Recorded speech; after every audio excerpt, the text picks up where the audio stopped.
बिहार विद्यालय परीक्षा समिति द्वारा आयोजित 2022 बोर्ड परीक्षा के लिए नए पैटर्न पर आधारित क्लास 10 और ये है आपका 2022 का आशीष पब्लिकेशन का। इसमें से हम लोग फर्स्ट 2021 का प्रथम पाली का क्वेश्चन मैं अपलोड कर चुका हूँ 25 तक। अब इससे आगे करेंगे।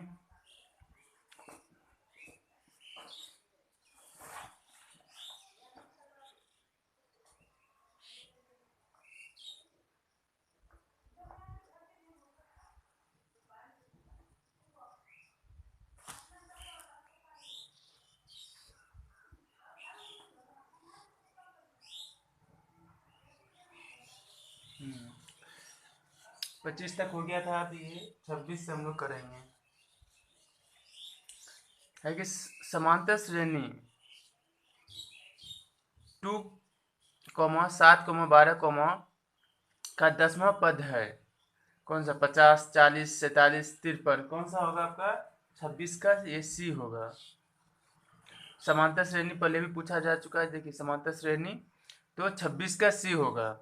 27 फिर से समांतर श्रेणी 14, 9, 4, -1, -6 का nवां पद होगा।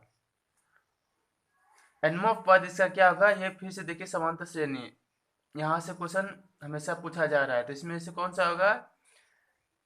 19 + 5n, 19 - 5n, 19 + n, इनमें से कोई नहीं। तो आपका 27 का आंसर होगा बी। 27 का क्या होगा? बी होगा 19 - 5n। फिर से देखिए समांतर श्रेणी का क्वेश्चन 2,7,12, का प्रथम 10 पदों का योगफल होगा। 10 पदों का योगफल होगा। क्या होगा? 245, 240, 244, 254। तो आपका जो 28 का आंसर होगा वो 1 होगा। और ये जितना भी समांतर श्रेणी है, देखिए यहाँ पे समांतर श्रेणी जो 25 था, क्वेश्चन नंबर 25, उसमें से फॉर्मूला था। क्या था 25 का? कि n/2 plus 2a plus n-1d, ये फॉर्मूला था। इसी फॉर्मूला पे ये सबको रख देंगे तो आपको सबका आंसर आ जाएगा। और 28 का आंसर क्या है? 1 है। देखिए क्या है कि 2,7,12 का प्रथम 10 पदों का n कितना है? 10 है आपका। यहाँ पे n जो है वो 10 है। और ये क्या है? 2 है। और d जो है यहाँ पे, ये d, ये जो फॉर्मूला है d आपका हो गया 7 में से 2 जाए 5, 12 में से 7 जाए 5। ये जो अंतर है दोनों के बीच में 5 का वही d होगा। तो इसी फॉर्मूला पे यदि आप रखिएगा, इसी फॉर्मूला पे रखने पे फॉर्मूला है n-2 2a plus n-1d। n है आपका 10, n है 10, a है 2, a कितना है? 2 है। और देखिए 26 नंबर क्वेश्चन और 28 नंबर क्वेश्चन, देखिए सेम, बस यहाँ योगफल पूछा है और यहाँ पे 10वां पद पूछा है। तो ये क्वेश्चन बार बार रिपीट भी होता है। अब यह कितना n कितना है? ये है आपका 2, n 10 है। और आपका d जो है वो आपका 5 है। कैसे निकाले? वहाँ से सीरीज से 7 में से 2 माइनस करेंगे 5, 12 में से 7 माइनस करेंगे 5। ये 5 का ही अंतर चलेगा। अब फॉर्मूला पे पुट करते हैं 10/2 2 गुना 2 प्लस 10-1 इंटू कितना है? ये 5d।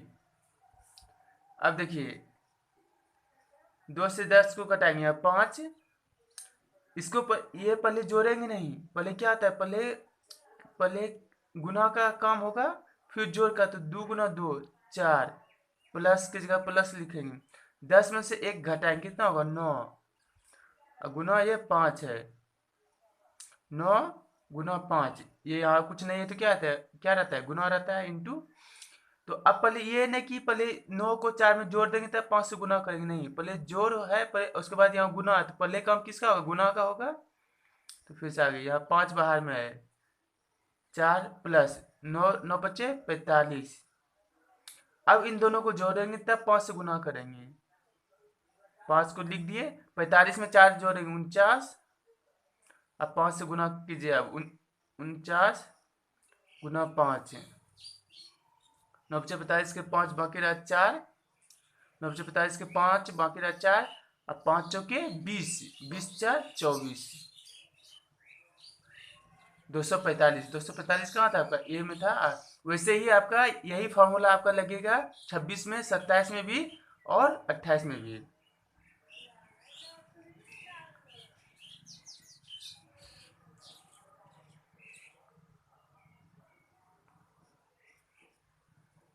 अब है कि द्विघात समीकरण, ये भी बहुत बार पूछा जा चुका है। एक A X square plus B X plus C equal क्या है आपका, 0 है। जहां पे ए जो है 0 नहीं, क्योंकि ए यदि 0 हो गया, ये क्यों लिखा जाता है, ये 0 नहीं है क्योंकि ए यदि 0 हो गया, ये पूरा 0 होगा। यदि ये 0 हो गया तो ये स्क्वायर खत्म हो जाएगा, बचेगा क्या, बी एक्स प्लस सी, जो कि तब द्विघात समीकरण नहीं रहेगा। वो द्विघात मतलब क्या, 2 पावर 2 होना चाहिए में x के मान होंगे। यहाँ पे x का मान क्या होता है क्वाड्रेटिक इक्वेशन में, जब हम होता है minus b plus minus b square minus 4ac/2a, ये होता है। तो आपका ये बस फॉर्मूला पे पूछ दिया है। 29 का क्या होगा, c होगा। इसका फॉर्मूला होता है x का मान निकालने के लिए, x का 2 रूट होता है। एक क्या होता है minus b plus minus root under b square minus 4ac, यहाँ प्लस है 2, इसलिए ये सी हुआ, ए नहीं हुआ। ए और सी एक जैसा है, ये बी नहीं होगा क्योंकि 4ac आगे है, ये तो होगा ही नहीं। तो minus b plus minus root under b square minus 4ac/2 है। ये फॉर्मूला याद रखना है।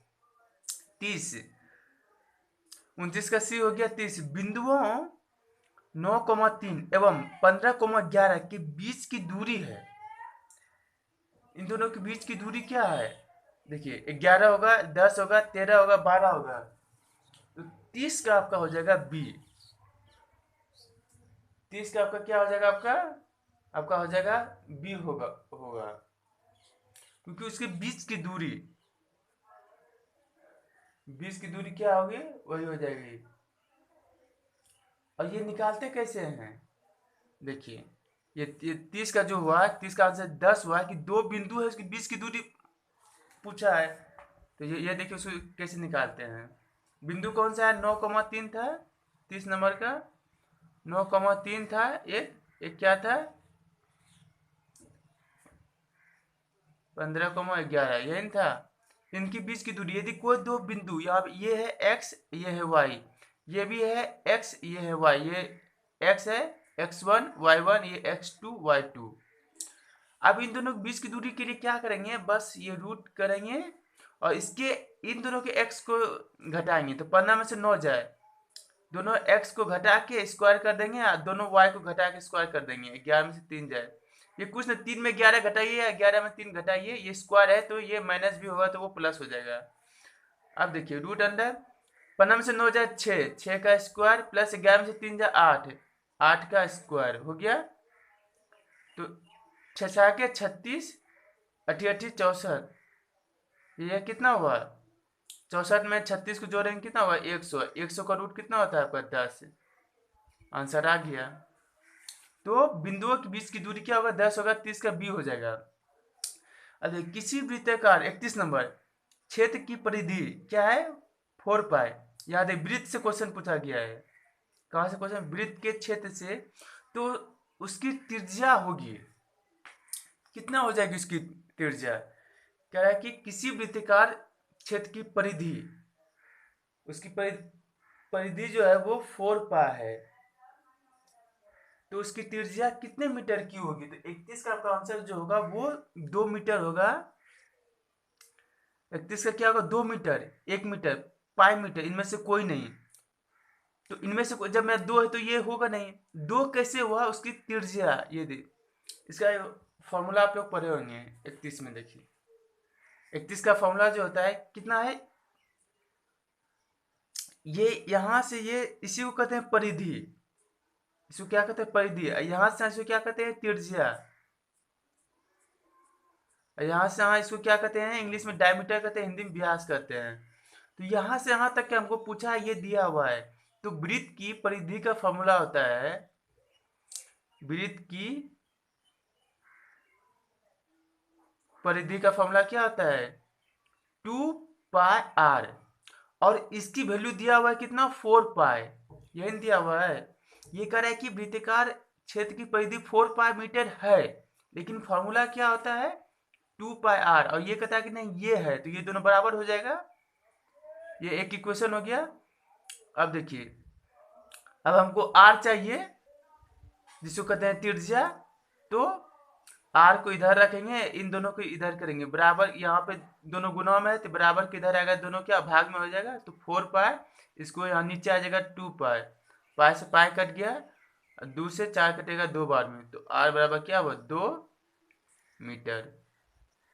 यही आपका त्रिज्या हो गया 2 मीटर, और ये आंसर हो गया आपका। तो इनमें से क्या होगा, 2 मीटर, क्योंकि ये यहाँ मीटर है इसलिए यहाँ सेंटीमीटर रहेगा। तो ये भी ध्यान देना, तो यहाँ सेंटीमीटर हो जाएगा, क्योंकि यहाँ मीटर दिया हुआ है। अब है 32, 6 सेंटीमीटर त्रिज्या वाले, त्रिज्या दिया हुआ, यहाँ भी त्रिज्या का सवाल था। अर्धवृत्त की कुल परिमिति होगी,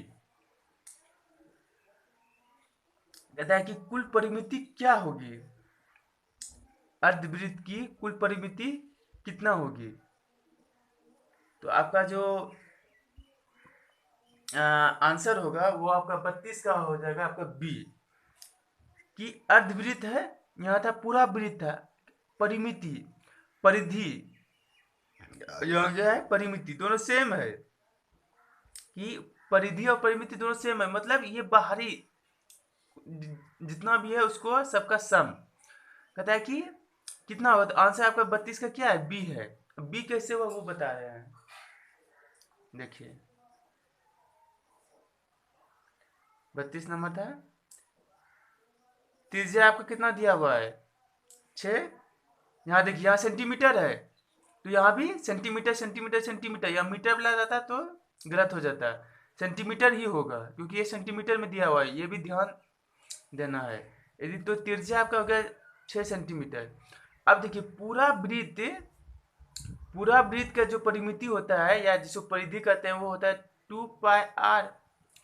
अब यहाँ क्या है, पूरा नहीं, अर्धवृत्त मतलब आधा। तो आधा का कितना होगा, यदि आधा ही हिस्सा लेंगे, ये आधा का कितना हो जाएगा, आधा में से 2 से भाग दे दिए, तो कितना होगा आपका, πr हुआ, πr हुआ।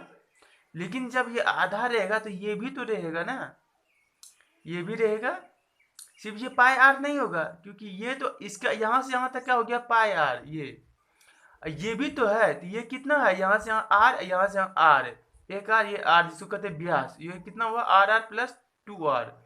तो ये 2r और ये πr, टोटल कितना हुआ, 2r प्लस πr। r को कॉमन लीजिए, r कॉमन आ गया, r कॉमन आ बचा क्या, 2 प्लस पाई बचा, और r कितना है, 6 है, तो r की जगह पे 6 लिखेंगे, तो 6 2 प्लस पाई ब्रैकेट के अंदर है 6। देखिए हम इसको, ये इधर लिखा हुआ है या इधर लिखिए, क्योंकि दोनों के बीच में क्या है, गुना का चिन्ह है। पाई प्लस 2 है, पाई प्लस 2 है, या 2 प्लस पाई एक ही बात हुआ। ये ब्रैकेट में है और 6 बाहर है, 6 बाहर है, ये सेंटीमीटर। यहाँ देखिए, पाई प्लस 1 है, पाई प्लस 3 है, ये तो होगा नहीं। तो पाई प्लस 2 या 2 प्लस पाई कौन सा, ये है, तो बी होगा आपका। अब है 33, क्वेश्चन में 33 है। फिर से देखिए, यहाँ पे त्रिज्या आ गई 21 सेंटीमीटर, क्या सेंटीमीटर दिया हुआ, वाले वृत्त के उस चाप की लंबाई क्या होगी, चाप की क्या पूछा, चाप की लंबाई क्या होगी, जो आधा क्वेश्चन यहाँ है कि वृत्त के केंद्र पर 60 डिग्री का कोण अंतरित करता है।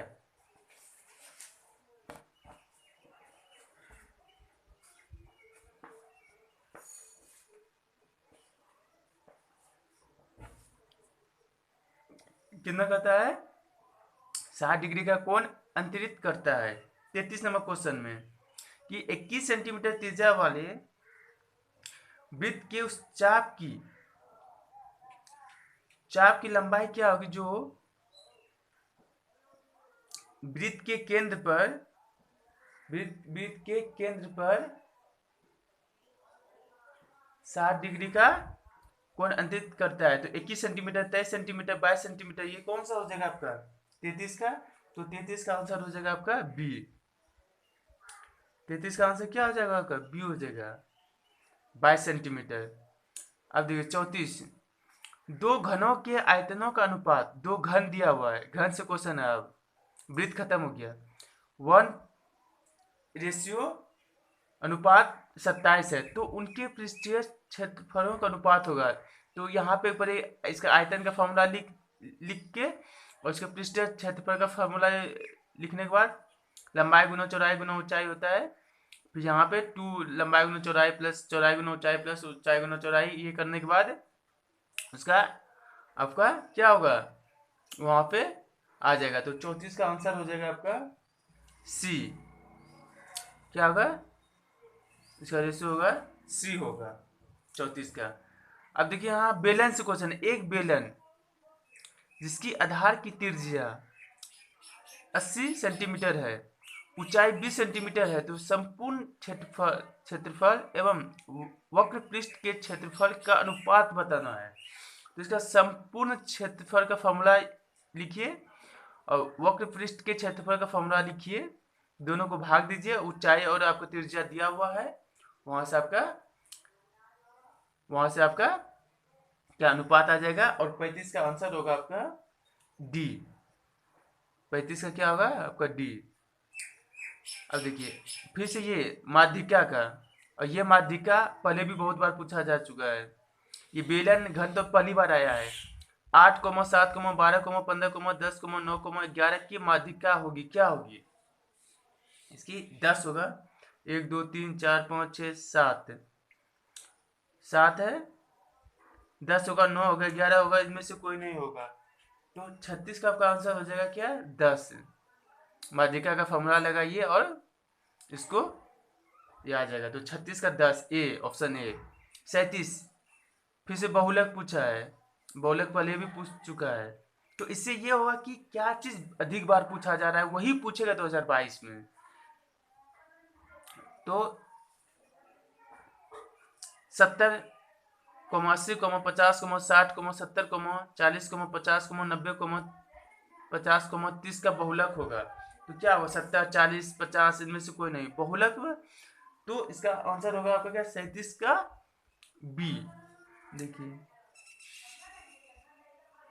बी बहुलक, क्योंकि बी मतलब 50, बी में क्या 50। देखिए 50 कितने बार है, 1 बार, 2 बार, 3 बार, और इसमें 40 1 बार है, 30 1 बार है 70 कितना है 1 बार 2 बार, 80 कितना है 1 बार, 90 1 बार। तो बहुलक मतलब 50 इसमें कितने बार लिखा हुआ है 3 बार सबसे ज्यादा, तो बहु मतलब ज्यादा लक।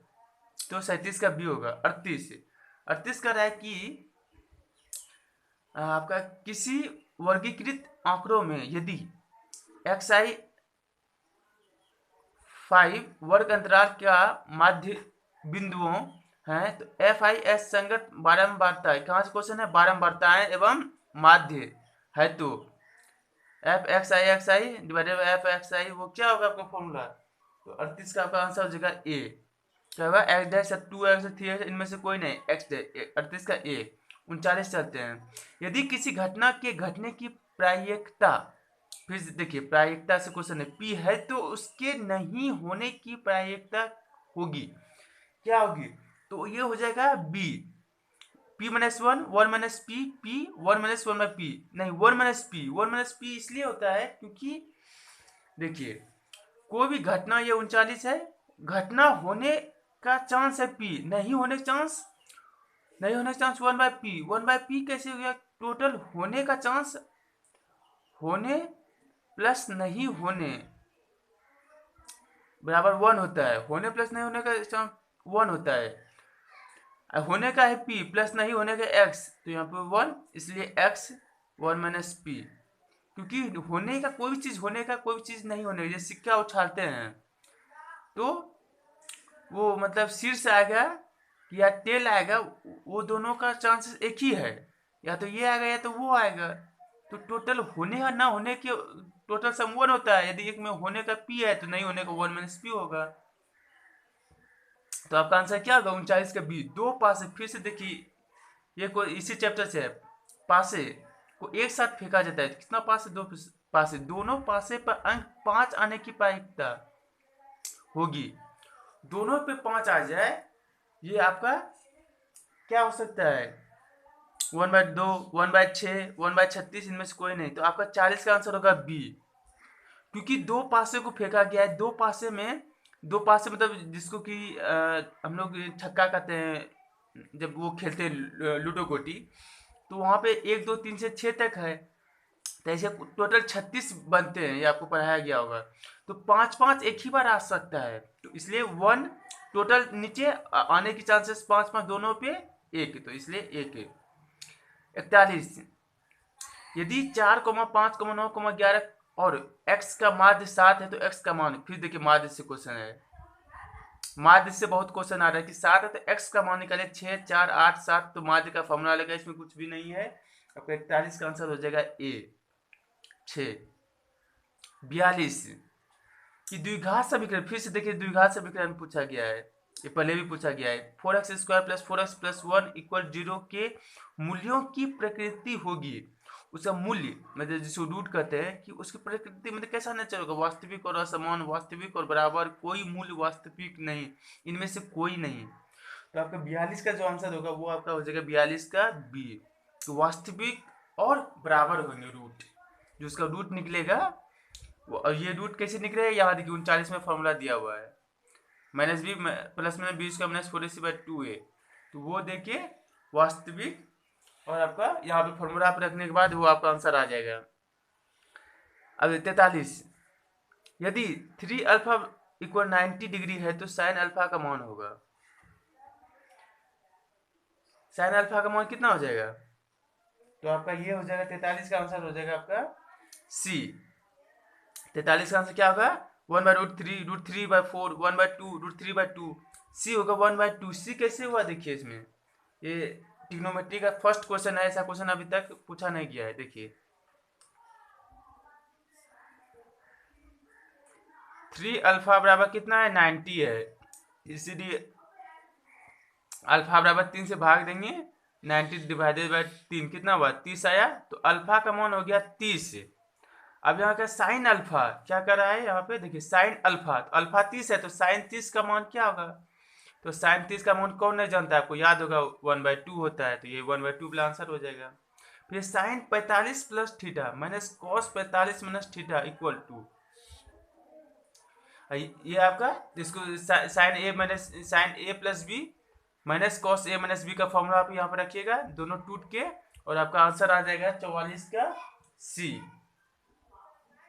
2 cos थीटा, इसको ए + बी है, ये a - b है, cos a - b का फॉर्मूला लगाइएगा, और sin a + b का फॉर्मूला लगाइए, sin a + sin b cos b minus sin a sin cos b, जो भी फॉर्मूला होता है, उसके बाद आपका कट उठ के b आ जाएगा 44 का।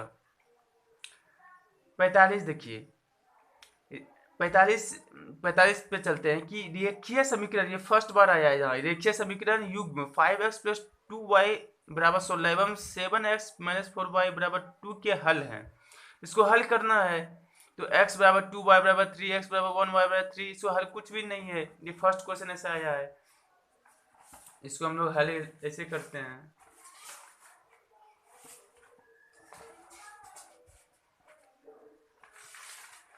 क्या आपका 45 क्या है? 5x + 2y = 16 और 7x - 4y = 2 है। तो इसको हल करते हैं, तो इसको ये y है, तो यहाँ पे 4 है, यहाँ पे 2 से गुना कर देंगे इस इक्वेशन में, तो ये दोनों कट जाएगा, तो ऊपर 2 से गुना करेंगे, कितना हो जाएगा? फिर से नया इक्वेशन, 5 दूनी 10x + 4y - 16 दूनी 32, 2 से गुना किए, ये 7x - 4y = 2। यहाँ 2 से गुना इसलिए किए क्योंकि यहाँ 4x है, इसको हमको एक को पहले कट करना है। 2 इक्वेशन है, 2 अननोन है एक्स वाई, तो सॉल्व हो जाएगा। तो 2 से गुना करेंगे तो यहाँ 4 होगा, माइनस 4 ये कट जाएगा, ये ऐसा ही हुआ। अब दोनों को जोड़ेंगे तो ये plus 4y minus 4y cut गया, ये कितना हुआ 17 हो गया। 10x और 7x 17 बराबर 32 2 34। तो इस x बराबर कितना हो गया, x 34/17, x बराबर 2 हुआ। तो x बराबर 2 किस में है, इसमें भी है, इसमें भी है। तो अब y का मान निकालेंगे, तो किसी एक में इक्वेशन में रखिए, इसी में रखिए। 5x ओरिजिनल में, इसमें नहीं रखना है। 5x प्लस 2y 16 था, x 2 रखिए, 5 दूनी 10 प्लस 2y बराबर 16। 10 को इधर भेजेंगे घटेगा, तो 2y बराबर 16 में से 10 जाए 6, जिससे y बराबर 6 में 6 डिवाइडेड बाई 2 कितना हुआ 3 हुआ। तो y 3 हुआ और x 2, तो x 2 y 3 कौन सा होगा आपको 45 का आ जाएगा ए। 46 ट्रायंगल। अब ट्रायंगल का पहला क्वेश्चन, एबीसी और ट्रायंगल डीईएफ के समरूप है एवं क्षेत्रफल एबीसी का 36 सेंटीमीटर स्क्वायर है और क्षेत्रफल डीईएफ का 49 है। तो दोनों त्रिभुज की संगत भुजाओं का अनुपात होगा। अनुपात कितना होगा, संगत भुजाओं का अनुपात। तो आपका ये अनुपात पढ़े होंगे, वहां से निकल जाएगा सिर्फ फॉर्मूला लगाने से। तो 36 का हो जाएगा बी, 6:7। 47 में चलिए कि एबीसी में डीई क्या है, डीई पैरेलल है बीसी के इस तरह है कि एडी डिवाइडेड बाय बीडी जो है 3/5 है। यदि एसी बराबर 5.6 है सेंटीमीटर है, तो एई बताइए। तो ये भी इसी के यहीं से क्वेश्चन दिया हुआ है समरूप से। तो आपका 47 का क्या आ जाएगा, आपका 47 का 4.2 3.1 2.8 2.1 2.1 47 का हो जाएगा आपका डी। अब 48 में चलते हैं कि 10 सेंटीमीटर त्रिज्या वाली वृत्त, फिर देखिए त्रिज्या आ गया, वृत्त आ गया कि एक जीवा वृत्त के केंद्र पर समकोण बनाती है, तो उस जीवा की लंबाई क्या होगी। या ऐसा एक क्वेश्चन पहले भी आया था कि वहां की समकोण मतलब यहाँ पे ये 90 डिग्री का कोण, पहले था 60 डिग्री का कोण बनाती है। यहाँ पे देखिए 33 नंबर क्वेश्चन में यहाँ पे 60 था, अब यहाँ से 90 है। तो ऐसा ही क्वेश्चन बार बार एक ही क्वेश्चन को उसका अंक चेंज करके दिया जाएगा। तो इसका आंसर हो जाएगा 5/√2 5 इंटू √2 10√2 और 10 इंटू √3। तो 48 का हो जाएगा आपका सी, क्या होगा 10√2 49 की cos 60 cos 30 minus sin 30 sin 60 का मान होगा। सबका मान यदि रख देंगे तो आपका ये आंसर आ जाएगा। देखिए cos 60 और cos 60 का मान कितना होता है 1/2 और cos 30 का √3/2 माइनस sin 60 का मान आपका आ जाएगा √3/2 और sin 30 का होता है 1/2। तो देखिए cos 60 cos 60 degree cos 30 degree minus sin 60 degree sin 30 degree, तो ये कितना होगा √3/4, ये आया √3/4। तो ये प्लस √3 ये माइनस ये दोनों कट गया, तो ये क्या 0 हो गया। तो आपका आंसर कौन सा होगा सी, 49 का हो जाएगा आपका सी। फिर से रेखीय समीकरण का दूसरा क्वेश्चन में चर के घात की संख्या होती है, संख्या कितनी होती है, चर के घात की संख्या कितनी होती है। तो आपका एक ही ना होता है रेखीय समीकरण में, द्विघात में 2 होता है और रेखीय में 1 होता है, 2 होता है, 3 2 वाला द्विघात हो जाता है, 3 तो नहीं होगा, इनमें से कोई नहीं, तो 1 होगा। अब ये रेखीय समीकरण देखिए यहाँ पे था आपका क्वेश्चन नंबर 45 में। देखिए रेखीय समीकरण है तो कितना इसमें घात है, x पे पावर कितना है 1 y 1 है, y पे पावर 1 है, यहाँ भी 1 है 1 है। तो यही पूछ रहा है कि 50 में कि इसके चर के घात की संख्या क्या होगी, तो 1 होगी। जहाँ द्विघात क्वेश्चन था, देखिए यहाँ पे द्विघात क्वेश्चन नंबर 22 में, द्विघात में कितना x पे पावर कितना चर के घात की संख्या 2 होती है। तो द्विघात अगर 2 और रेखीय रहेगा तो आपका 1। Thank you.